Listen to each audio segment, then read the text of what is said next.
반갑습니다. 너무 부담스럽게 소개를 해주셔가지고 최근에는 우리 세종시 내려오고 직원들하고 소통 기회도 많이 줄어들고, 그리고 경제사회는 너무 급변하고 그러다 보니까 대응형 일들이 굉장히 많아졌어요. 그러다 보니까 본질적으로 우리 정책을 어떻게 해야 될지 근본적인 고민을 같이 토의하고 이런 자리가 굉장히 부족하다고 생각이 듭니다. 그래서 과거에 우리가 좀 했던 적이 있는 고용 아카데미를 원래 부활을 해서, 처음에는 실국장들이 좀 다소 부담스럽지만 한 번씩 하고 또 주제별로 이렇게 돌아가면서 하자고 그렇게 제안을 했습니다.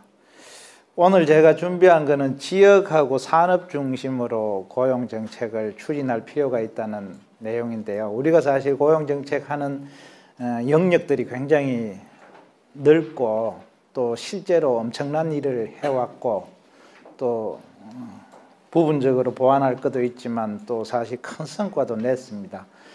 저는 이 개별 사업이나 디테일한 어떤 정책 수단들보다는 정책의 어떤 지향점이라 그럴까, 그런 거에 대해서 이제 지역과 산업을 키워드로 그렇게 묶어본 거고요. 이것은 앞으로 새로운 일을 어떻게 더 하자라기보다는 기존에 하던 일을 어떻게 방식을 바꿀 필요가 있는지를 제가 제안하는 그런 내용들입니다. 장관님 신년사에 1월 1일자에 보면은 빨간 글씨로 이렇게 되어 있습니다.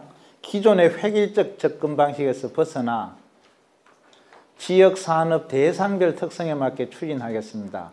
그러니까 장관님은 기본적으로 지역 산업 대상별 이 세 가지 키워드로 금년도 업무 보고를 지난해 말에 대통령께도 이제 우리 그렇게 했고 합니다. 지역의 자율성을 살려 지역 현실에 맞는 사업을 스스로 설계하고 운영할 수 있도록 뒷받침하겠습니다. 이게 이제 신년사 1번이 일자리 기회를 확대하겠습니다. 그리고 국민 한 분 한 분이 성과를 체감할 수 있겠습니다 하고 첫 말씀이 지역의 자율성을 살려 지역 현실에 맞는 사업을 스스로 설계하고 운영하도록 어떻게 뒷받침할 건가. 저는 이게 금년 우리 일자리 정책 성과의 핵심 키워드를 신년사에 담았다고 봅니다. 산업별 일자리 창출을 위한 지원을 강화하면서, 일자리 창출은 산업별로 일자리를 창출해야 됩니다. 그걸 지원을 강화하면서 경기 침체가 우려되는 자동차 업종에 대해서는 중소부품업체 밀집지역을 중심으로 고용 상황에 신속 대응하는 체계를 마련하겠습니다. 요게 이제 첫 워딩이고, 그 다음에 청년, 여성, 신중년 등 대상별 특화된 서비스를 강화하겠습니다 하고 대상별이 나옵니다. 그러면 앞으로 지역과 산업 단위로 일자리 창출 전략을 우리가 어떻게 설계할 건가? 그 기본 골격이 사실 지난해 12월 11일 이 자리에서 우리가 대통령님께 보고한 포용적 노동시장 사람 중심 일자리 금년도 업무계획에 담겨 있습니다. 일자리 노동시간은 이런 걸 보여줬고요. 이 두 번째 화면이 많은 부분이 부족하다. 취업자 증가, 실업자 수, 비정규 임금 격차 이렇게 나와 있고요. 금년 사정이 굉장히 녹록지 않다. 함께 이렇게 하면서 포용적 노동시장 구축에 크게 두 가지로 일자리 기회 확대와 일자리 질 향상입니다. 일자리 창출과 노동 존중 사회로 좀 이따가 제 표에 보여주는 두 가지 꼭지로 이제 말씀을 드렸고, 미래 대비가 이제 우리께 들어 있습니다. 구체적으로 이제 취약계층하고 지역 맞춤형 일자리 지원 강화를 했는데, 그 첫 번째가 소외되는 분들이 없도록 일자리 사업 23조를 취약계층 중심으로 철저히 집행하겠다. 취약계층이 1번입니다. 여기서 앞에서는 지역과 산업이 1번이었지만 이번에는 지역이 2번입니다. 일자리는 지역이 주도하고죠. 이게 지워졌다. 정부는 지원하겠습니다인데 지금 일자리를 지방이 지역이 주도하느냐. 그래서 우리가 이거를 패러다임을 지역이 주도하도록 어떻게 바꿔줄 건가가 엄청난 과제가 됩니다. 지역 일자리, 지역 거버넌스, 지역과 연계에 있어서 지역별 일자리 목표 공시계획, 지역 맞춤형 일자리, 지역 문제 사회적 기업, 지역 노사민정, 노사상생형 지역 일자리, 지역 중앙정부 역할을 청년 구역활동 할 때 분담하고, 지역에서 설계한 신중년 일자리 사업 지원한다는, 이게 이제 지역 근데 이 지역 거버넌스나 지역 일자리, 지역과의 연계, 이런 사실 세부적인 설계는 23조 일자리 사업을 어떻게 설계할지가 우리한테 과제로 떨어져 있는 거죠. 세 번째가 산업별 일자리 창출력을 높인다고 되어 있는데, 산업별 고용 영향 평가를 한 걸 가지고 산업별 인자위하고 맞춤형 훈련 프로그램을 하고 정책에 반영하는, 산업별 고용 영향 평가 결과를 우리 전체가 학습을 하고 그것을 정책에 어떻게 반영할 건지 숙제가 있는 거죠. 주요 업종별 고용분들 위기 대응하는 거, 지금 자동차 조선 부분은 여러분들이 잘 아실 거고, 이런 전체를 보면은 우리가 사업 중심으로 접근하기 전에 취약계층과 지역, 산업의 23조 일자리 예산과 기타 모든 행정력과 그리고 그 기존의 시스템을 어떻게 바꿔가야 될지를 고민할 필요가 우선 있다. 그 말씀을 드리고, 제가 오늘 드릴 거는 처음에 그 해법으로서 제 나름대로 정리한 걸 그림 한 장으로 정리를 했어요. 그걸 1번이고 주로 이걸 가지고 한 절반 정도 이야기를 할 것 같습니다. 세 번째는 제가 서울청에 있으면서 주로 그 서울 지역을 제가 평소에 구상하던 28년 동안 구상한 거를 가장 지자체와 협력이 안 되는 서울시에서 어떻게 고군분투했는지 그 사례를 보면서 어떻게 해야 이게 실현 가능할까. 사실은 뭐 방향에 대해서는 이 일을 다는 사람이 아무도 없을 거예요. 근데 실현을 하라고 하면은 지역에 뭐 자치단체가 실력이 됩니까?부터 해가지고 다 이유가 있어요. 산업도 산업계가 사실 그런 거에 깊이 고민을 하고 실력을 향상시킨 게 아니거든요. 어떻게 보면은 지역과 산업 중심으로 하는 것도 중앙정부가 주도해서 학습을 시켜야 되는 특별한 과제의 어떤 모순 속에 있는지도 모르겠습니다. 요거는 아마 그림 우리 그 첫 페이지에도 넣어놨을 텐데 제가 일부 직원들한테는 이미 배포도 했고 한데, 기본 개념은 지역 산업별 고용 전략을 그림으로 이렇게 그린 거고, 우리는 사실 일자리 사업의 성과도 내야 되고 국민 체감도도 높여야 되지만 사업의 성과 이전에 노동시장 성과를 내야 되는 거죠. 그러니까 취업률이 올라가고 고용률이 올라가고 실업률이 떨어지는 그런 성과를 내야 되는 거고, 그것이 사실 고용노동부의 주요한 역할이라고 저는 생각을 합니다. 흔히들 일자리 창출은 경제부처가 하고 고용부가 어떻게 일자리 창출을 하느냐, 거기에 실업급여를 주고 취업알선 직업훈련 정도 하면서 임금보조금 정도 주는 이런 것들 아니냐. 직접 일자리는 공공근로 같은 거고 자치단체가 하는 거고 실업급여 주고 하는 게 아니냐. 그리고 이쪽에 이제 기업에서 어떻게 하는가는 우리 노동실에서 최저임금, 임금격차 완화, 그리고 장시간 근로 해소 그런 걸로 하는 거가 아니냐. 책에 보면은 고용정책은 케인즈가 고용정책을 만들었다고 되어 있습니다. 왜? 과거에는 우리가 경제학 원론에 수요와 공급이 일치되고 이래 하면은 완전 고용이 되고 그 시장이 원활하게 작동되면은 고용정책은 원래 필요 없는 거예요. 근데 공급을 엄청나게 하고 공장을 많이 짓고 했는데 재고가 쌓이고 산업이 너무너무 잘 돌아갔는데 실업이 너무너무 증가한 거예요. 수요가 부족하면은 지금 사실 소득주도 성장이다 뭐 하다 그런 것은 수요에 포커스를 준 케인지안 내지는 그 신케인지안 이론이 사실 굉장히 이렇게 크게 중시받고 있는 그런 정책을 지금 하고 있는 거죠. 그래서 고용정책은 사실상 출범 자체가 우리가 취업알선을 하고 뭐 교육, 직업훈련을 하고 이런 게 아니라 거시고용정책이 먼저 생긴 거예요. 그래서 정부가 고용정책으로 시장에 개입을 하는 거예요. 그래서 고용정책의 개념은 기본적으로 노동시장의 실패, 시장 실패를 보완하거나 시장이 더 원활하게 작동되도록 하는 것에 정부가 개입하는 모든 수단이 고용정책의 개념이다. 그렇게 보면은 시장 실패가 있는 영역을 찾는 게 정책할 때 제일 중요한 것이다. 그리고 시장이 더 잘 돌아가게 하거나 시장 실패를 보완하는 영역이 아니면은 정부는 개입하면 안 된다는 정신 자체가 고용정책에 있는 거죠. 그러니까 우리가 사업 하나를 설계할 때도 이제 그런 거가 굉장히 중요하다.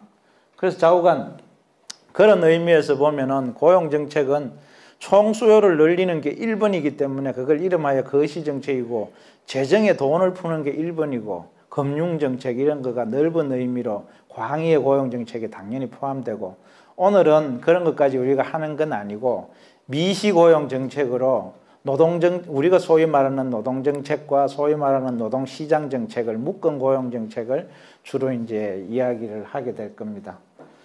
주로 이제 우리는 여기를 노동시장 프로그램 내지 정책이라 그러고 여는 우리는 노동정책이라고 이렇게 표현을 합니다.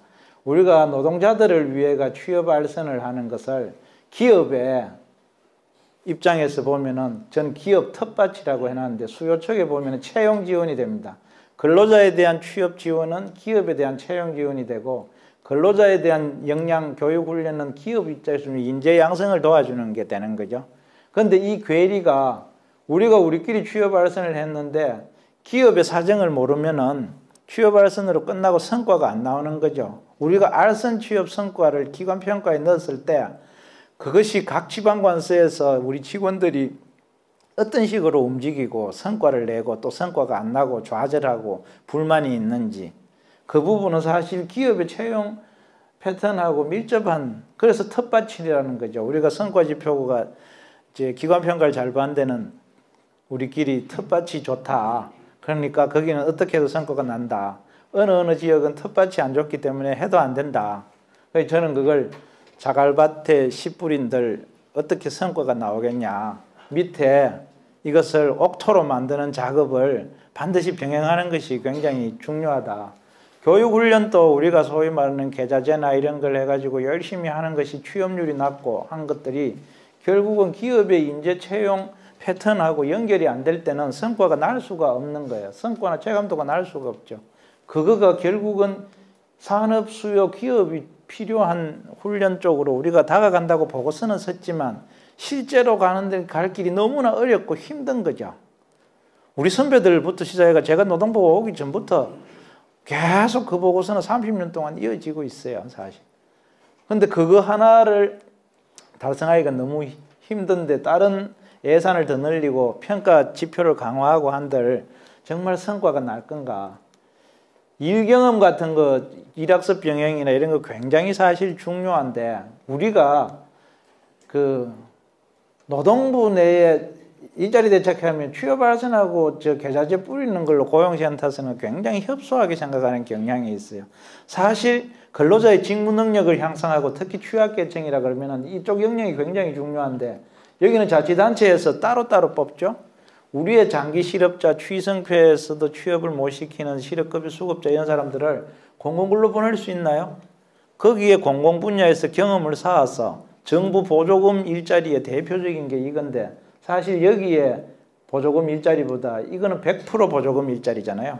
여기는 30 내지 50%짜리 보조금 일자리고 가장 취약계층은 열로 갔다가 일경험했다가 보조금 일자리로 갔다가 민간 일자리로 이렇게 가는 거가 원래 순서가 되는 거죠. 그런데 우리는 그런 연계도 같은 거가 사실 프로그램 간에 이게 단절이 되어 있는 거예요. 취업 알선하는 거하고 직업훈련 시키고 일경험 시키고 도제훈련 하는 거 직접 일자리 공공근로 하는 거 실업급여 주는 것마저도 그래서 우리가 늘 지금 고용혁신 프로젝트에서 말하는 게 실업인정 급여 지급 업무에 치중하지 말고 그 인력을 줄이고 업무를 효율화해서 그 인력을 취업 지원에 쏟는다는 거잖아요. 이것도 수십 년 동안 우리가 지향하는 거지만 왜 계속 그런 걸 반복 우리가 해야 될까? 앞으로 또 수십 년간 또 같은 얘기를 틀림없이 할 수밖에 없을 거예요. 왜? 너무 중요하고 너무 어려우니까 사실 쉽거나 별로 안 중요한 거는 몇 개월 내지 몇 년 내에 다 성과가 나요. 과거에 했던 얘기하고 또 하느냐, 보고서가 전에 거하고 차이가 뭐냐 그러는데 차이가 있으면 이상한 거죠. 그렇게 쉬울 것 같으면 내전임자들이 이미 다 하고 다 승진하고 다 올라가셨지 우리한테 그게 남겨뒀을 리가 없죠. 어려운 것만 남아있는 거예요. 오늘 우리가 얘기하는 것도 사실은 기본 방향을 얘기하면 할수록 답이 없어요. 굉장히 어려운 얘기를 사실 할 수밖에 없는 그거 같죠. 운명인 거죠. 그래서 이런 것을 공급 쪽 대책이라고 저는 보는 거고, 여기에서 우리가 성과가 취업률이, 훈련을 시켜도 취업률이 안 늘고 취승패도 안 되고 뭐 안 되고, 그러고 임금 수준, 국회에서 뭐 취업한 사람들 임금 수준 내라면은 부끄러운 성적표를 우리가 제출할 수밖에 없죠. 취업한 사람이 6개월, 1년 동안 고용 유지율을 내라고 하면 부끄러운 성적표를 낼 수밖에 없죠. 왜? 여기에 있는 기업 수요 텃밭이 비정규직이 다 많은데 어떻게 우리는 그런 사람, 장기 건속할 사람만 훈련시키고 어떻게 할 수가 없죠. 그러면은 초 엘리트들만 뽑아 직업 훈련시키는 수밖에 없어요. 여기에서 임금 수준이 낮은데 어떻게 취업자들 임금 수준이 또 올라갈 수가 있겠어요. 그죠? 그리고 취업할선 또 마찬가지죠. 그래서 이 텃밭을 일구는 작업들을 지역 산업별로 우리가 대대적으로 할 필요가 있다. 그동안 대상별 사업별로 접근해 오던 것을 이 지역별 산업별 접근으로 대전환을 해보자. 그 안에 이제 우리가 30조 원 일자리 사업들이 그 안에 있는데 23조는 발표된 일자리 사업이고요. 거기에다가 지방 일자리 안정자금 3조가 있습니다. 그럼 26조죠. 4조 중에 2조는 중앙정부 사업 23조에 매칭하는 돈이 2조 원입니다. 그리고 나머지 2조 원은 지방에서 순수히 자기들이 100% 지방비로 하는 것들이 있습니다. 지방에 가면은 지역 일자리가 다 4조라고 생각하지 26조는 일자리 예산이 아니라고 생각해요. 이 일자리 예산의 70% 이상이 노동부가 갖고 있어요. 고용센터가 집행을 하는데 어떤 시장구청장도 관내 고용센터에서 실업급여를 몇 명에게 몇 억을 줬고 그 사람들이 어디에서 실직했고 어디로 취업하며 왜 실업급여 종료될 때도 취업이 안 됐는지를 지방자치단체장이 모르고 있고 관심도 적고 뭐 정보가 없으니까 관심이 적을 수밖에. 직업훈련을 우리가 2조 원 하지만 자기들 스스로 하는 200 몇십억, 300 몇십억짜리는 엄청나게 목숨을 걸고 일을 하지만 2조 원에 대해서는 아무도 관심이 없어요. 그러면서 이제 사석에서는 얘기합니다. 노동부가 저런 길거리에 있는 저런 학원 같은데 돈을 대줘갖고 훈련을 시키는데 그거 정말 잘못된 거야. 그렇게 말을 하는 거죠.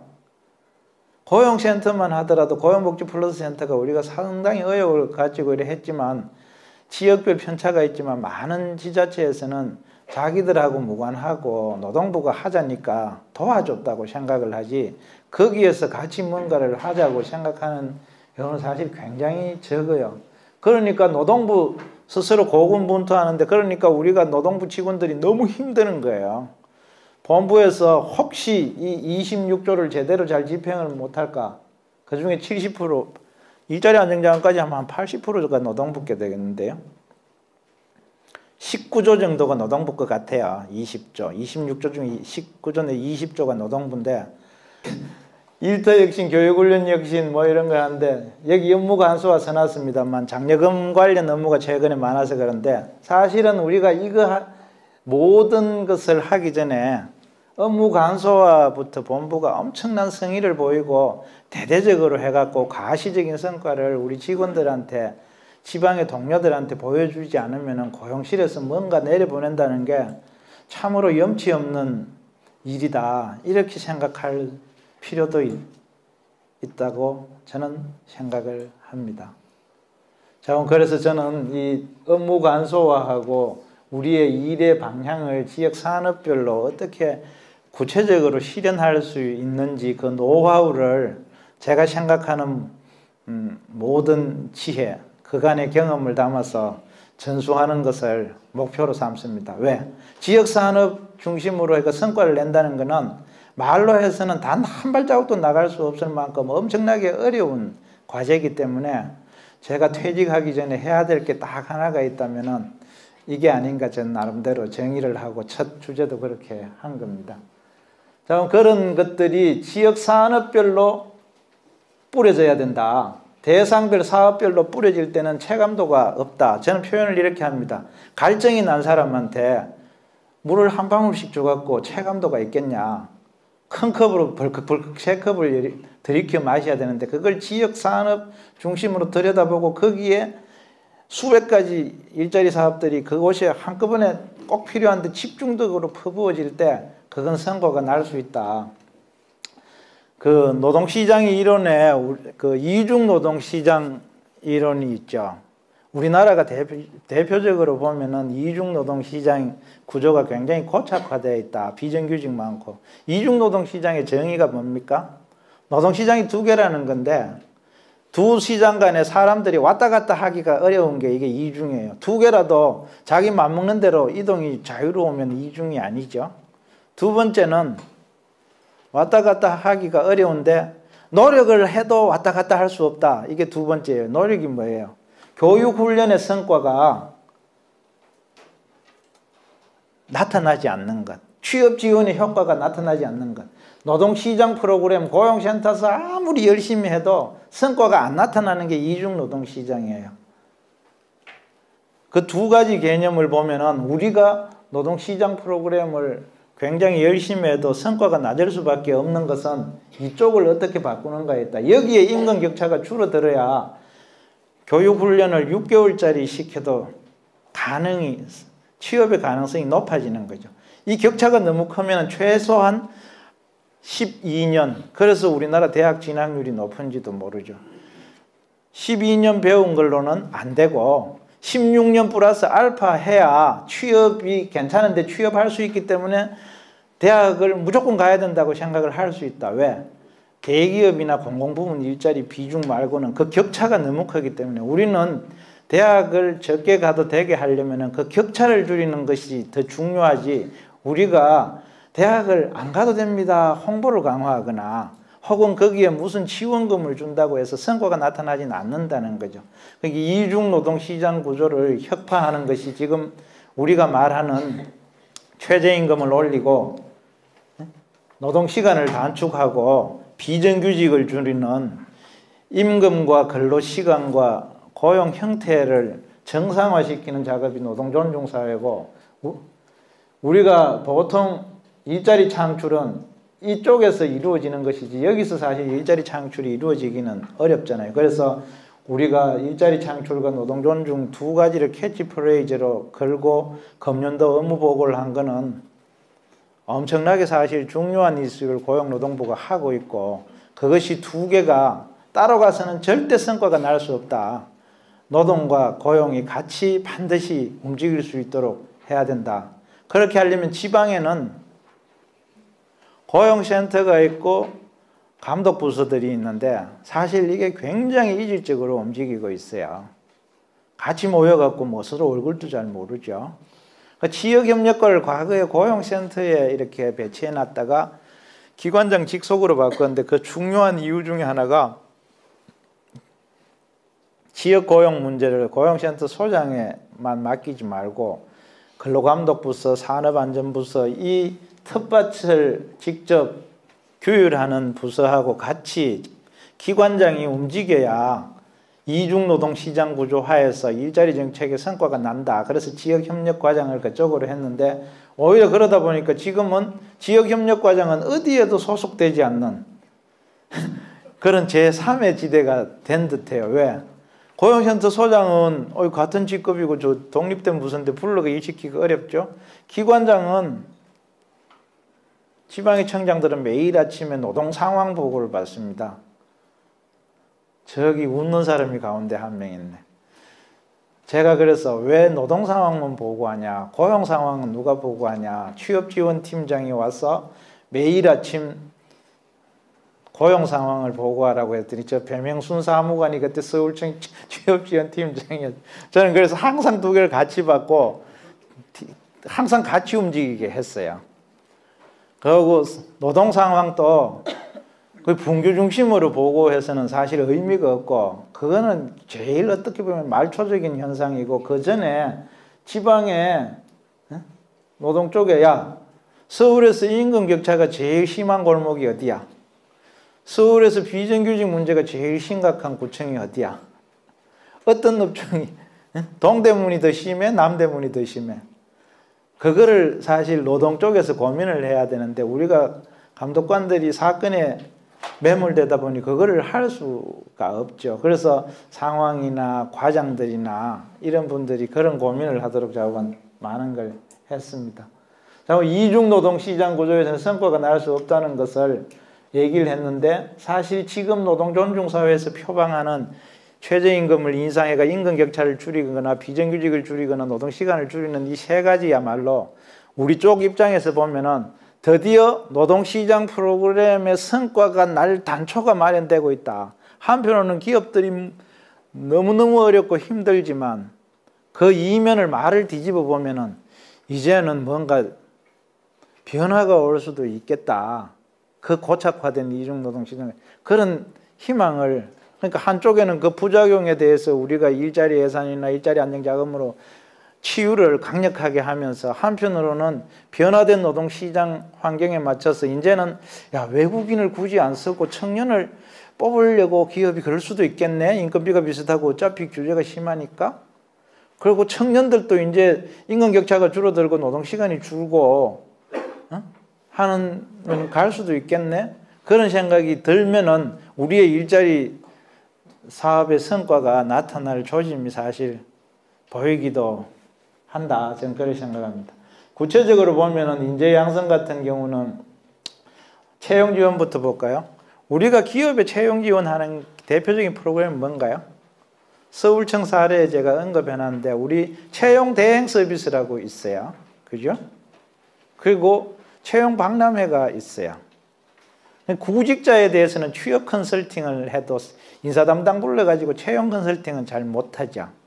NC에서 채용 컨설팅 같은 거가 부분적으로 그런 게 또 적합한 인재를 어떻게 뽑아가 할지 그런 거인데, 저는 제일 중요한 게 지역 단위에서 업종별로 소규모, 우리가 구인구직 만남의 날이라고 한 그런 것들이 제일 실효성이 있다고 생각을 해요. 서울노동청구 주위에는 인쇄업종하고 보석상하고 이런 올망졸망한 그런 것들이 많아요. 우리는 고용정책 하면은 조선, 지역 고용정책 하면 조선, 군산, 거제 하고 자동차 업종 그러지만 굉장히 중요하죠. 주력 산업, 주력 제조업, 거기가 성장을 해야 서비스 산업도 돌고 돈이 도니까. 그렇지만 국민 대다수는 도소매, 음식, 숙박, 미용 플러스 해갖고 인쇄업체하고 이렇게 주얼리 하고 구두 만들고 빵 팔고 이러면서 사실 먹고 사는 거거든요. 어떻게 보면 고용부에서는 그런 일자리들도 굉장히 소중히 하고 할 필요가 있는데, 그런 쪽에는 사람을 어떻게 뽑습니까? 대충 뽑아요. 사람을 어떻게 키웁니까? 키울 수가 안 가게 하려고 가전 서비스를 다 하지만 결국은 3개월 이내에 대부분 떠나죠. 힘들다. 왜? 장시간 근로 때문에 힘들거나 고용 문화, 이것도 굉장히 중요해요. 이 중에는 장시간 근로 일가정 양립도 있지만 중소기업에 안 가는 청년들이 가장 큰 이유가 갑질 비슷한 배울 게 없다. 막 욕하고 사람을 함부로 대하니까 우리 젊은 직원들이 막 충격을 받는 거예요. 근데 그게 대기업이나 공공부문 가면은 사람 대접을 받고 사람 사는 동네 같은데, 거기 그 바닥에 얼지로 인쇄소 취업해갖고 평생 직장을 한번 생각해 보겠다고 생각이 들까요? 사장이 이상한 사람이 술 먹고 가고 그런 것도 고용 문화 속에 있다면은 청년들이 갈 수 없는 그런 문화들이 사족이긴데, 그런 채용 지원 서비스도 내가 인쇄업체들만 다 불러가지고 청년들이 안 온다고 하니까 을지로에서 제일 좋은 청년들이 가고 싶은 인쇄소 그럼 10군데면 데리고 와봐.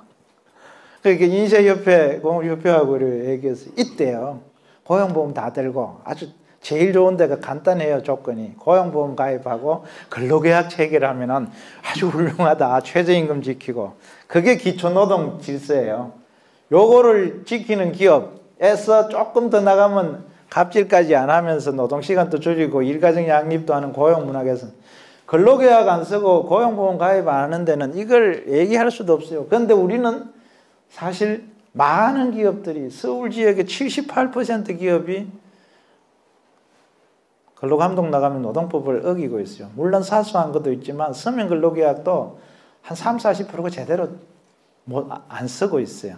고용보험 가입 서울노동청 주위에 100개 한번 집어봐요. 고용보험 몇 개 가입해서 일자리 안정자금 성과 내라고 본부에서 그때 열심히 하는데 우리가 갖고 뺨 맞기 직전까지 여러분 고용보험 가입 안 하잖아요.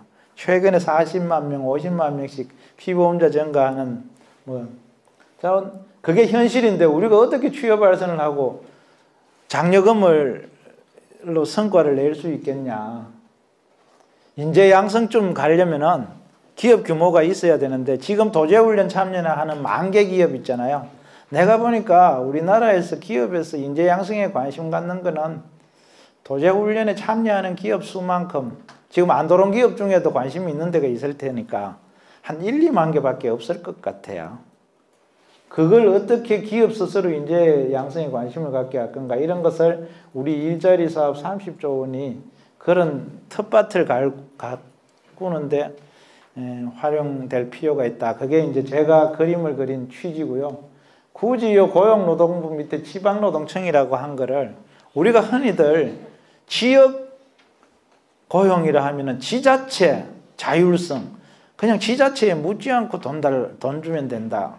물론 그렇게 생각 안 하지만 그렇게 해야 지역고용이 자율이 된다고 말한다거나 심지어 지역고용은 지자체가 하는 거고 노동청은 지역고용이 아니다고 하는데 그러면 노동청의 존재 이의가 없죠. 70~80% 예산을 우리가 갖고 있고 우리가 전문성이 있고 돈과 전문성도 있지만 가장 중요한 거는 열정이나 애정 일자리가 줄면은 선거할 때는 걱정을 할지 모르지만 자치단체에서 지역 실업률이나 고용사정 정확하게 분석하는 그 단계까지 아직 간 지자체는 극히 드물 거예요. 밤잠을 설쳐가면서 고민하는 게 결국은 고용노동부고 그럼 결국은 이 지역고용도 지방노동청 중심으로 학습하고 조직화하고 일깨워주고 일자리 공시제든 지산맛이든 지역 거버넌스든 업종별 단체를 만나든 우리가 자치단체하고 지역업종단체들을 자꾸 묶어서 같이 하게 해주는 그 퍼실리테이터 역할을 우리가 하고 그하고 70~80%의 우리 예산을 그렇게 지방노동청 중심으로 해야 된다. 고용센터가 아니에요. 요건 청장만이나 지청장이 할 수 있지 고용센터는 절대 할 수 없는 영역들이 이쪽 부분은. 그래서 지역협력과를 같이 부르고 지방청에 그런 것을 우리가 할 필요가 있다는 거고 고용노동부로 쓴 이유는 산업별 일자리 대책은 경제부처에서 한다고 생각하는데 그 사람들은 산업별로 투자계획이나 산업발전정책을 하는 것이지 산업별 일자리 정책은 고용노동부가 훨씬 더 전문성이 있고 한 거예요.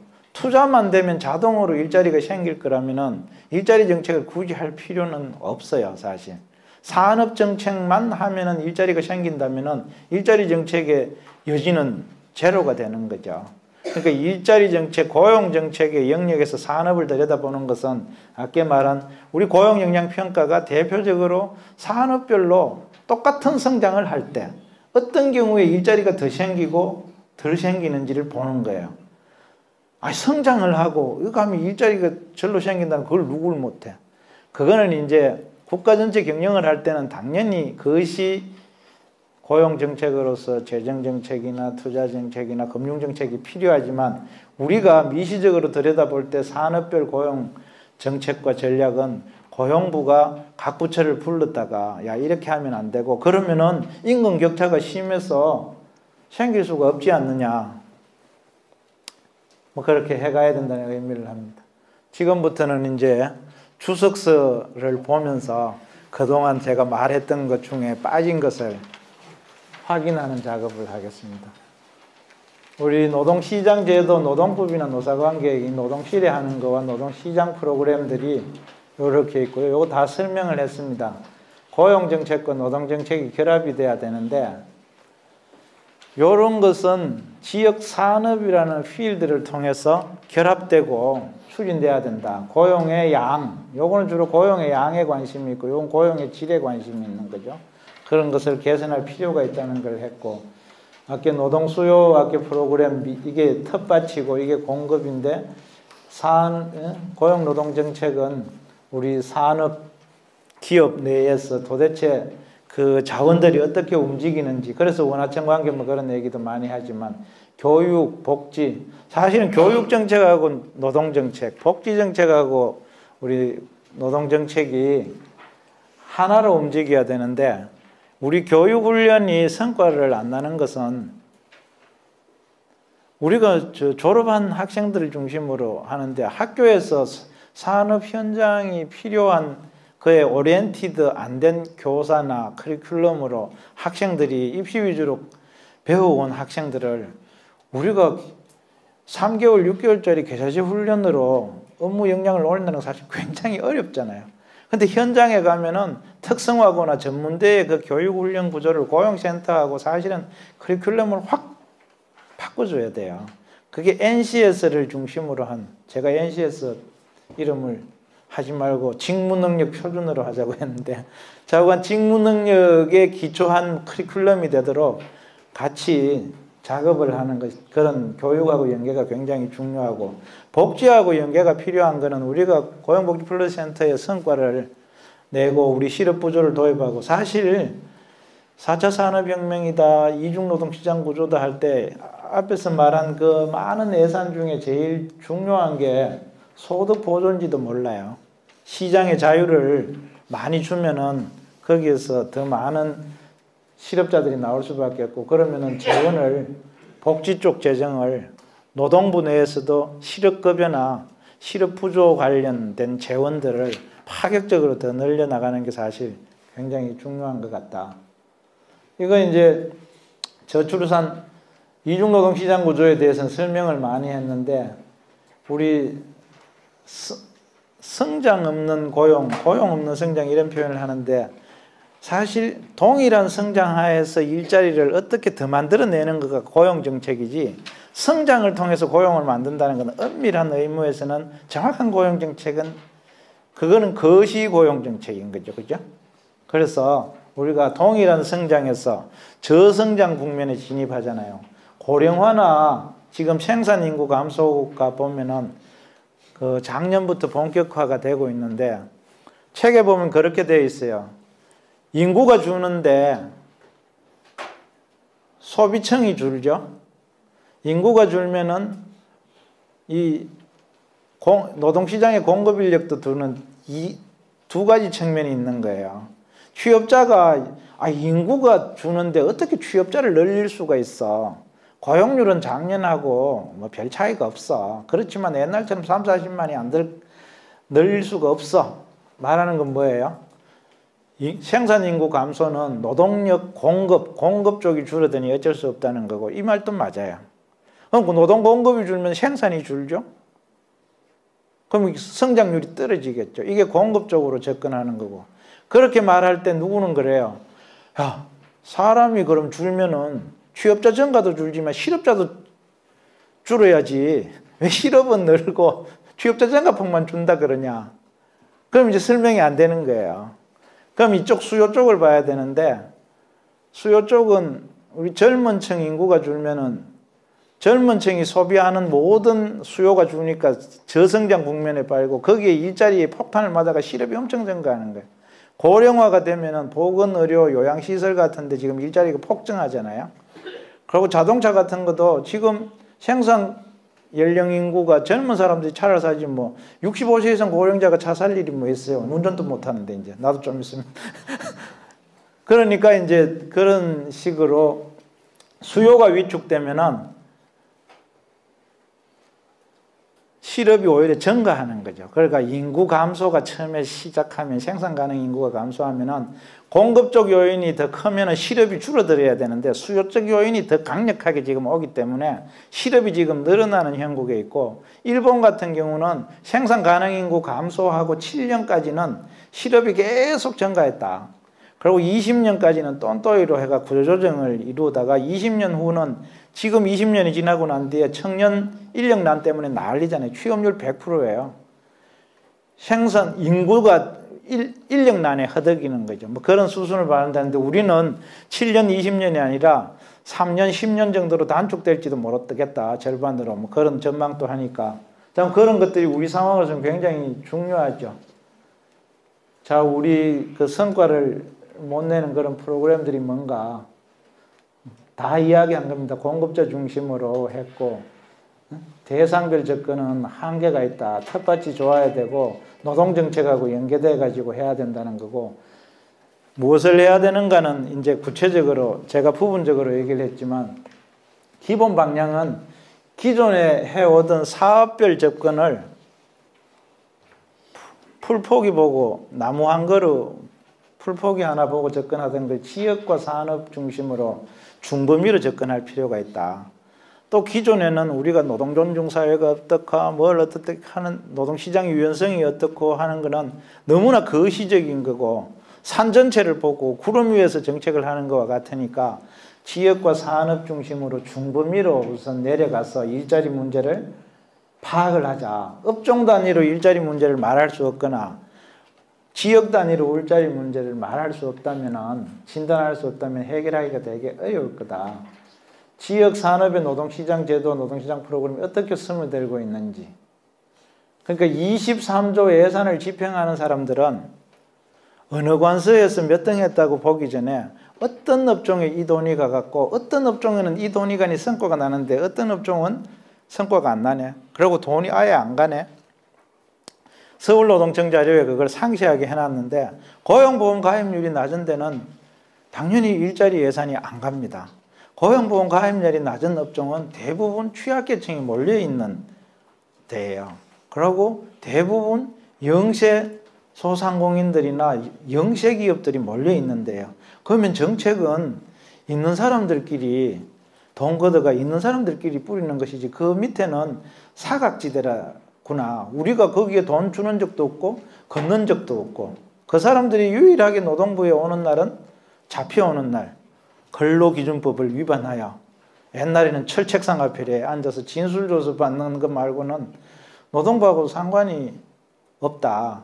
그런 상태에서는 사실 취약계층을 위한 정책이 굉장히 성과가 내기가 어렵다는 거죠. 그래서 우리가 어떤 업종, 어떤 지역에 30조 원이 돈이 가는지를 분석하는 게 1번이다.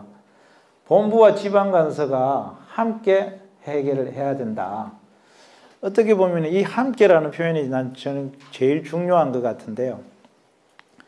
우리가 급하잖아요. 어떤 정책을 수립하면 집행이 급하고 뭐 급하다 보니 실제로 지방의 입장을 생각하기가 머릿속으로는 생각이 되는데 같이 못하죠. 왜? 바쁘니까.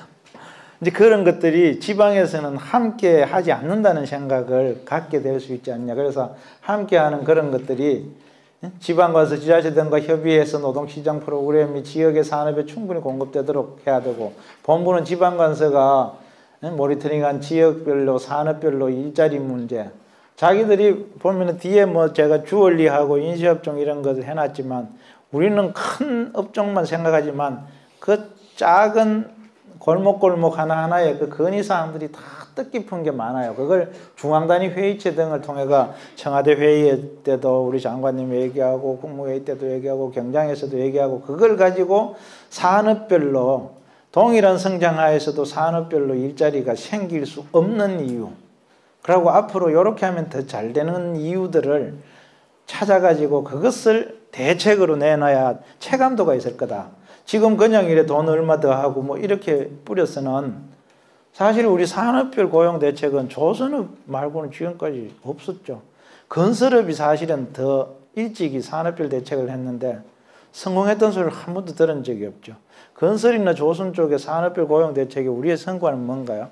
사실 실직자 구호에 치중했지 그 생태계 조선하고 건설의 대표적인 그 공통점이 있습니다. 다단계 하도급이고 사장님이 누군지 근로자가 누군지 애매모호하고 고용보험 가입은 잘 안 되고 그죠? 관리 부재 상태인 데가 제일 일자리 문제 사실 심각한 그런 공통점이 있어요. 좌우간 지역 산업에서 못해가지고 고용부 소관뿐만 아니라 각 부처 모든 정책을 포함해서 고민하고 할 필요가 있다. 그래야 고용노동부가 일자리 정책을 총괄하고 추도하고 또 전문부처로서 이끌어갈 수 있지 않느냐. 그게 기본 방향이고요. 본부는 내가 하고 있는 사업을 지역별 업종별로 37원이 나갔는지 27원이 나갔는지를 체크하는 것이 우선 첫 번째고 내가 알아야 지방에 그걸 알려주죠. 내가 담당하는 사업의 내용과 방법이 각 산업업종에 어떻게 작동하고 있는지 구멍난 데는 없는지 내 담당 사업 운영 과정에서 지방 가서 유관기관 같이 협업해가지고 잘하고 있는지 아니면은 평가 지표로 물불 안 가리고 돈만 뿌리고 있는지 그런 걸 볼 필요가 있다. 담당 사업이 다른 과, 국, 부처의 사업들과 연결되면 시너지 효과가 있는 지금 대표적으로 스마트 공장 같은 거에 우리가 일터 혁신이든 우리 장려금이든 인재 양성 프로그램이든 그런 걸 달라붙어서 하자. 이제 그런 얘기들이 이제 그런 거가 되죠. 내가 담당하는 사업이 현재 제대로 작동할 수 있는지, 야, 이거는 지방의 평가 지표로 집어넣는다고 해결될 일이 아니야. 이 업종은 이 제도 설계로는 도저히 불가능해. 그러면은 정말 취약한 기업이나 취약한 근로자들한테는 돈이 갈 수 없는 구조야 하면은 그 제도를 바꿀 필요가 있다. 지방관서는 중앙정부 30조 일자리 사업을 지역 골목골목 구청별로 업종별로 어떻게 돈이 나가는지를 각 지역 안에서 볼 필요가 있다. 그 다음에 지자체하고 지역인자위, 산업인자위 지역인자위, 산업인자위 우리 모르는 직원분들도 있죠. 산업 17개에 대해서 인자위를 우리가 만들어놨어요. 인적자원개발위원회. 지역이 17개고 산업이 16개인가요? 거꾸로인가요? 네, 거꾸로랍니다. 업종단체, 중소벤처기업청 등 유관기관 담당자와 연락이 돼야 돼요. 전화번호를 우선 알아야 되고 그 다음에 얼굴을 알아야 되고 그 다음에 만나야 되고 그 다음에 공통된 주주가 있어야 되고 네트워크를 구축하는 작업을 지금 하고 있는데 사실 이것이 첫 번째가 돼야 두 번째가 가능해요. 너 그 업종에 작년에 지난 3년간 노동청에서 돈을 얼마 줬어? 그래야 그 업종 단체가 귀를 기울이죠. 중앙정부 지자체 일자리 사업 정책 내역을 최신 사항으로 항상 체크하고 유관기관하고 공유하고 지자체와 협의해서 지역의 일자리 공시제나 지산마 사업 이런 거 할 때 지역 산업 맞춤형 일자리인데 산업과 관련되지 않는 지역 맞춤형 일자리 사업이 대부분이에요. 지역 맞춤형은 맞는 것 같아. 근데 굳이 딱 보면 맞춤형이라고도 할 수 없이 뭐 우리 지산마 사업이 기존 훈련하고 차별이 안 된다는 게 그래서 저는 야 아무리 엉터리라도 산업자 부채가 없거나 산업계하고 손잡고 오면 무조건 돈 주고 혼자 오면 무조건 주지 마라 대원칙을 그걸 천명을 했어요. 그러니까 그 여성인력개발센터 같은 데도 업종별 단체 몇 개를 다 이렇게 연계해가 컨소시엄을 내가 같이 오고 그러더라고요.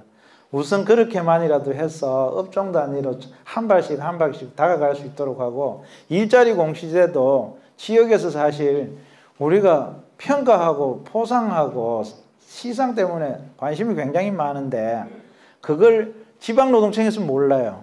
지역고용혁신 프로젝트도 지방고용관서는 몰라요. 지산마 사업만 아는데 노사발전재단의 일터혁신터, 인력공단의 뭐 도제훈련이든 지방관서서 모르고 고용센터가 모르기에 극비리에 추진되는 고용부 사업이 지방에 가면 너무너무 많아요.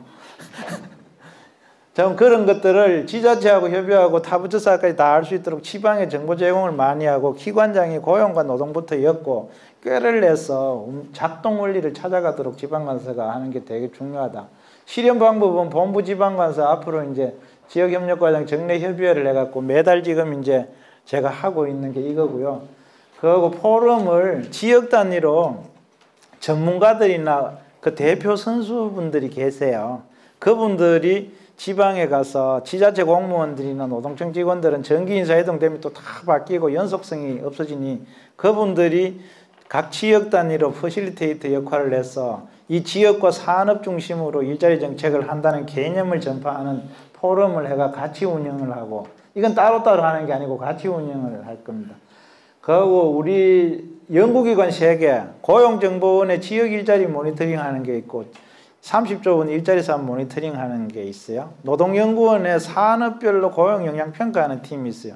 그리고 지역 그 직능원에는 지역 인자위와 산업 인자위를 지원하는 게 있어요. 이 3개 기관의 관련 조직들이 하면은 제가 지금 말한 것들에 대한 많은 자료와 노하우들을 갖고 있으니 그걸 정례 협의회를 해서 여기를 위에 2개를 또 지원하고, 지역 단위 지원 조직을 지역의 산업 모니터링 지원하는 여러 이제 그 우리 조직들을 활성화시키는 그런 게 구체적인 실현 방법이고, 이게 제일 뒤에 해야 되는데, 일단 이게 말은 좋지만 사실은 굉장히 어려운 거기 때문에 시작 자체가 엄두가 안 나요. 그래서 일단 부족하더라도 시작하는 게 중요하고 계속 논의하면서 보완을 한다, 그렇게 생각을 해야지 뭔가 이렇게 준비되면 하겠다고 해가 6개월, 1년, 3년, 100년씩 이렇게 기다리시면 안 된다. 왜? 우리가 새로운 걸 뭐 하는 게 아무것도 없거든요. 기존에 다 하고 있는 걸 자료 찾아갖고 야, 너 이거 몰랐지? 이렇게 알려주고, 야, 이거 같이 하면 더 좋잖아. 이렇게 얘기하고, 야, 그건 성과가 안 나네. 왜 여기는 300원 주고 여기는 10원도 안 줬어? 이렇게 말만 해줘도 듣는 사람이 깨닫고 고치려고 할 거다. 그 지금 당장 여기는 300원 주고 여기 영원히 간 거를 혹시 그게 언론에 그 자료가 나가면 어떨까? 국회에서 알면 어떻게 할까? 그 대책을 짜가지고 제도를 바꿔가 취약 영세 기업에 있던 업종에 우대 지원을 하고, 그 이제 제도 개선을 국리하는 사이에 이미 우리는 정년퇴직이 나처럼 임박해 오고 있음을 여러분들은 실감할 겁니다. 그러니까 오늘 당장 지금부터 가면 한다는 생각이 제일 중요하다. 그러면은 처음에는 아무것도 안 될 것 같지만 2, 3년 지나고 5, 6년 지나고 적어도 여러분들이 퇴직하기 전에는, 저는 그런 세상을 못 봤지만 일자리 정책이 지역 업종 단위로 아주 실효성 있게 국민 세금이 잘 쌓이는 그런 걸 보지 않겠냐. 여기는 제가 금방 오기 직전에 했는데 이렇게까지만 말해도 무슨 말 하는지 모르겠다고 다들 생각하실지 모르겠다는 우려감이 제가 어제 밤내 했어요. 왜? 저는 너무나 쉬운데 그렇다고 지자체가 올까? 지방관서에 안 그래도 할 일 많은데 그렇다고 그걸 할 수 있을까? 본부 사무관 또 자기 일 많은데 업종 지역 단위로 통계 뽑아갖고 매일 들여다보고 어디는 많이 가고 어디는 작게 가는데 이게 왜 그럴까 하고 고민한다는 건 공자님 말씀이지 사실 우리는 어렵잖아요. 그래서 제가 6가지 지방관서나 자치단체를 움직일 수 있는 동의를 해요. 장려금과 지급훈련 예산의 일정 부분의 지량의 재량 지출권을 허용하는 걸 검토해달라고 몇 번 얘기해놨는데 제가 각과로부터 냉혹한 거절을 당하고 있습니다. 지금 규정이 어떻고 법령이 어떻고 옛날에 해봤는데 안 되더라는 것부터 시작해가지고, 자치단체가 장려금이나 훈련 예산, 자치단체가 아니요, 정정합니다. 지방관서가 요건 일부를 조정할 수 있도록 허용을 해주는 거예요. 그러니까 예산의 5%, 10%를 지금 지산마 사업의 취지에 부응하면 해주자. 5% 내지 10% 좀 객출을 부탁합니다. 두 번째, 지산마 일자리 사업이나 지역혁신 프로젝트를 지금 말하는 것 중심으로 활용되도록 해가, 일단 지역산업계하고 논의해갖고 갖고 왔다면 눈 딱 감고 주고, 논의하지 않고 갖고 왔다면 눈 감고 접수를 거부하는 방식으로 잠깐만 활용해보면은 지방은 정확하게 우리 시그널에 따라 움직여요. 그러고 갖고 왔다면은 지금 우리가 그렇게 철저히 심사해도 뭐 부실한 사업 많잖아요. 갖고 온 거는 대충 비슷하게 심사해도 틀림없이 3년 뒤에 혼자 갖고 온 우수한 사업보다 같이 갖고 온 부실한 사업이 훨씬 성과가 날 거다. 그걸 전 두 번째 세 번째는 지역산업계하고 인자위를 고용센터 운영위원회 같은 기능을 하도록 해갖고 지방 스스로가 그 산업계의 의견을, 지금 제일 산업계가 관심이 많은 거는 청년장려금 2종 세트예요. 그걸 뭐 지금 금년에 2조 가까이 푸니까 그간에 어떤 그 보조금, 누구는 직접 일자리나 고용장려금이 뭐 비효율적인 사업이다 뭐 그런 말도 하지만, 또 한편으로는 엄청난 또 성과를 내고 하는 격이도 사실이에요. 그런 것들을 운영위원회에서 그런 관심 있는 거를 이렇게 통계만 제시하면은 산업계 스스로 경쟁이 일어나고 굉장한 관심을 표시를 하게 돼 있어요. 그래서 고용센터에서 노동부에서 집행하는 정부 일자리 예산의 7, 80%가 어떤 루트로 어떻게 집행되는지 통계만 제시해도 산업계는 움직이기 시작한다, 지방에는. 아, 우리는 안 그래도 이거 좋다고 그랬는데 우리는 어떤 쪽으로 소외됐다. 그러면은 30명 이상만 모아주세요. 제가 설명회를 할게요. 아, 안타깝네요. 고용보험이 가입돼야 줄 수 있는데 그러면은 이제 다 가입을 해요. 그분들이 정확하게 계산을 해요. 지원금 받는 금액과 고용보험료로 손실되는 금액을. 그래도 안 오면 어쩔 수 없죠. 자, 그런 거를 불러서 운영위원회 같은 기능을 하는 게 필요하고, 그리고 지역 단위 노사 민정이나 이런 데서, 이건 자료에 없는 것들인데 이게 전부는 지역산업 고용전략의 네트워크가 지역이 주도하고 중앙과 소통하고 우리가 지원하도록 지역인자위나 이런 것들을 활성화하는 게 필요하고, 사실 이 끝에 두 개인데 지역 일자리 공시제 평가 지표에 반영하고 일자리위원회하고 공동으로 상을 주고 포상금을 주는 방식으로 지자체도 결국 평가와 동행이거든요. 위에 1, 2번은 지역에 돈이 들어가게 하는 거고, 여는 평가에서 상 주는 거예요. 여기에서 이제 상을 못 받더라도 후순위로 밀리는 거에 대해서는 다들 이제 어렵게 생각하니까, 그리고 지방관서 평가 지표에 지금 말한 내용들을 지방관서장이 고용센터만, 우리 고용센터 평가 지표하고 노동 쪽 평가 지표를 따로따로 해갖고 거기 행정관리 취합하고 하는데, 그렇게 해서는 안 된다. 그래서 이 두 가지 평가 지표를 잘 바꾸면은 그나마 부족하지만 조금은 움직일 수 있지 않을까, 그렇게 생각을 합니다. 제일 먼저 25개 구청별로 업종별 일자리 분청. 여기에는 노원구는 뭐가 몇 개다 이렇게 해가 일자리 수를 이렇게 분석을 했어요. 구청별로 하니까 안 돼가지고 노동시장 권역별로, 금융원 보니까 여의도하고 그 중구에 다 있어요. 은행하고 정권사. 요즘 그 중구에 있던 게, 을지로 중구에 있던 게 이렇게 여의도로 갔다가 다시 또 중구로 회귀하고 그래요. 그 다음에 IT 쪽은 검천 가산은 여 한 구역이고요. 강남하고 송파가 또 하나 있고 판교하고 크게 세 구역들이 있어요. 업종들이 구체적으로 소프트웨어 프로그램 이런 게 굉장히 달라요. 여기는 장시간 저임금이 많지만 여는 또 다르고, 그러니까 IT 쪽 요래 묻고, 봉제는 동쪽에 이렇게 있어요. 여기 동대문하고 성동구 이렇게 봉제 업종 있고, 구두는 옛날에 서울역 옆에 거기 염천교 그쪽으로 있다가 요즘은 일제시대 때 거기 있다가 여기로 다 옮겼어요. 가고 몇 개 흩어져 있고, 뭐 이런 식으로 보석상은 어떻게 있고, 그 문화 콘텐츠는 저쪽에 저 북쪽에 그 SBS 있고 한데요. 그 뭐죠? 상암동 그쪽하고 강남 쪽에 이래 있고요. 문화예술 뭐 이런 거는 대학로 쪽하고 강남하고 이래. 그게 자관 이 노동시장 권역별로 묶어지는 게 굉장히 중요하고, 그래서 제가 지산마 사업을 할 때 각 구청별로 사업을 갖고 오면 원래는 접수를 거부하겠다고 그러고, 제가 25개 구청장 협의회에 가서 그거를 설명을 드렸어요. 구청장님, 밑에서는 옆에 구청하고 같이 하려는데 구청장님 눈치 본다고 2개 구 이상 공동사업이 한 개도 없습니다. 실제로 제가 재작년에 열심히 노력했는데 한 건도 안 들어오더라고. 오늘과 같이 이렇게 열변을 토하면서 제가 고용 아카데미를 서울청에서도 매주 한 적이 있어요. 그런데 구청장님들한테 얘기하고 이번에 12개인가 공동 프로젝트가 왔어요. 업종 단위로 여러 개 구청이 묶어야 되는데 봉제를 승동구만 갖고 오면 접수 거부하고 옆에 구청하고 협의해라. 그러니까 제일 그 업종 비율이 높은 구청이 추가되고 나머지는 그래가고 매칭은 그 업종의 분포 비율대로 내가 매칭 비율 정하는 것 같아 다 가르쳐 줬어요. 그러니까 밑에서 그렇게 올리니까 구청장이 뭐 이제 반대할 이유가 거의 없죠. 그러니까 그런 걸 우리 지방에다가 굉장히 구체적으로 컨설팅을 해줘야 공동 지역 노동 시장 권역 중심으로 움직일 수가 있다. 아카데미 열심히 했고 그때도 제가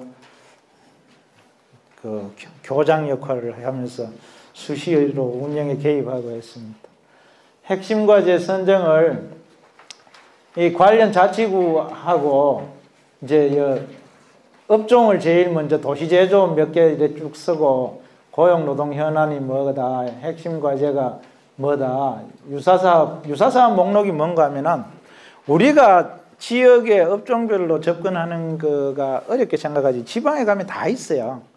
옛날부터 고용센터 특화사업이라 그래가 우리 평가지표 넣은 게 있었어. 거기에 수많은 그 경험담들이 있고요. 지자체에서도 소공인 지원센터하고 뭐 서울에 무지개 많더라고요. 그리고 상향식 일자리 사업이라 그래갖고 무지개 많고요. 그리고 지산마 사업 그동안 몇 년씩 하다가 뭐 계속 하는 것도 있고 탈락한 것도 있고 신청했는데 노동부에 신청해가 떨어진 거 지자체 사업에 또 집어넣었던 거 해갖고 자기들끼리 몇 년 동안 들고 다니는 게 있어요. 업종별 단체도 다 수건 사업이 있고요.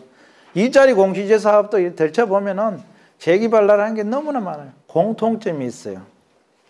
사업 단위로 분절적으로 파편적으로 다니지 그걸 업종의 일자리 생태계를 바꾸도록 지속적으로 금액이 크게 파괴력 있게 하는 것들은 단 한 개도 없어요.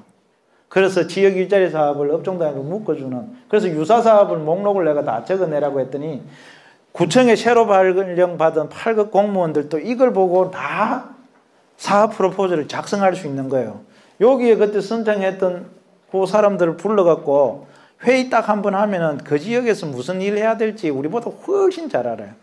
그 업종에서 왜 일자리가 사라지고 왜 생기는지, 일자리 발굴이 왜 안 되는지, 노동법을 우리가 왜 지킬 수가 없는지를 12가지 이유를 설악하면 30분만 간다면 잘 나와요. 우리만 모르는 거예요. 지방에서는 다 알고 있다. 그래서 이제 서울지역 추진책에는 산업별로 전부 다 네트워크로 지역에서 이제 해가지고 업종별로 선도기업을 발굴해라. 한 50개 기업을 업종별로 발굴을 해갖고 하면은 업종별 네트워크, 서울 지역의 네트워크를 한 15개를 이렇게 추진하고 있어요. 제가 있을 때 11개까지 이제 준비하다 왔는데 네트워크를 만들고 자기들끼리 논의해갖고 하는데 사업을 뭘 할 건가를 생각하기 전에 참여할 업체를 30개 내지 50개를 리스트를 받는 작업을 먼저 했어요. 그 다음에 참여 기업은 5개를 지켜야 된다. 노동법 반드시 지켜라. 근로계약 쓰라. 고용보험 가입해라. 최저임금 지켜라. 요 3개만 딱 하면은 기초는 됐다. 인력 양성은 기업 스스로 하는데 지산마 사업 인력 양성을 할 때 커리큘럼을 기업이 반드시 심사하도록 하고 강의할 때 중간에 기업에서 한 번씩 와가지고 강의를 잘하고 있는지 필요하면 기업에서 직접 강사로 뛰도록 하고 기업 문화에서 노동시간 단축 일생활 균형 캠페인에 의무적으로 참여하고 장기 건속을 유도하기 위해서 청년 청내공 같은 데 의무적으로 가입하고 산업 경쟁력 확보를 위해서 여러 가지 건의사항을 우리한테 전부 다 제출을 한다. 그 5가지를 하고 우리는 그러면은 그 자율 개선하도록 해가 감독 면제해주고 훈련, 사업주 훈련, 재직자 훈련 해주고 인재 채용 지원하면은 박람회 구인구직 만남의 날 하고 장려금은 그래서 재량이 필요한 거예요. 노동청에 협조하는 기업은 우리 지침하고 조금 다르더라도 노동청장한테 여지를 줘서 5원을 더 주든지 5%를 떼주든지 해서 이걸 하고 산업육성지원은 우리가 관계기관하고 공동으로 해결책을 모셔가고 안 되는 건 중앙에 건의하고 건의 결과를 피드백 해주겠다. 이렇게 말함으로써 이제 우리는 5가지 지자체하고 노동청하고 중기청은 한다. 그리고 MOU를 체결하고 모범 사례를 확산하고 부족한 것은 보완한다. 뭐 그런 거가 이제 기본 계획입니다. 제가 아까 여담으로 얘기했지만 이게 너무 어려워서 노동 쪽하고 결합을 했는데 지난 그 5년간 서울 지역의 노동법 위반 한 52만 건을 빅데이터 분석을 해갖고 이제 업종별로 하면서 자원 여러 가지 뭐 마을 노무사도 하고 자치단체하고 업종별 단체하고 스스로 자율점검하면 감독 면제해 준다는 이야기로 사람들을 불러 모으고 했는데 나중에는 그것이 엄청난 성과가 있었어요. 업종별 노동 상황에 대해서 가장 잘 아는 사람이 내가 보니까 업종별 단체하고요. 그보다 잘 아는 분들이 있어요. 업종별 단체를 자문해지는 노무사님들이 거기에 세금을 어떻게 내고 왜 근로계약을 체결하는지 정부 보조금을 어떻게 따먹는지에 대한 컨설팅을 이 사람은 생업을 걸고 하니까 우리보다 훨씬 그분들을 불러갖고 간담회를 하면 지금 고민들을 거의 다 해결할 수가 있었어요.